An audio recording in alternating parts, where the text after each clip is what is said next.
যশোর মনিরামপুর উপজেলায় খেদাপড়া ইউনিয়নে হয়ে গেল ঐতিহ্যবাহী বিশাং ঘোড়া দৌড় প্রতিযোগিতা। এই প্রতিযোগিতায় দেশের বিভিন্ন স্থান থেকে নামি দামি সব ঘোড়া অংশগ্রহণ করে। প্রতি বছর এই এলাকার সুশীল সমাজের উদ্যোগে এই ঐতিহ্যবাহী ঘোড়া দৌড় প্রতিযোগিতা অনুষ্ঠিত হয়। ঈদ পরবর্তী এই ঘোড়া দৌড় প্রতিযোগিতা দেখতে হাজার হাজার দর্শকে পরিপূর্ণ হয়ে ওঠে চারপাশ।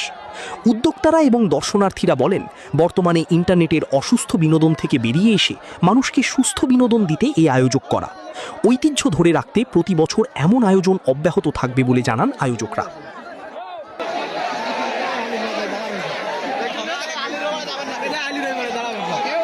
আপনারা কই আপনারা চলে যাচ্ছেন? আসুক আসুক।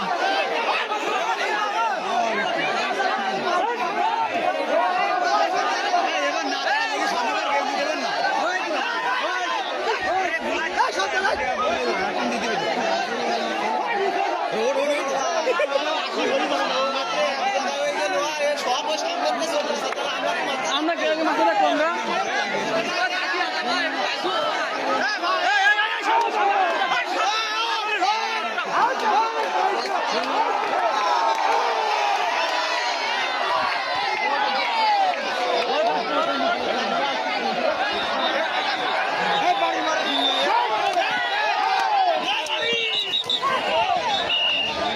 Yeah!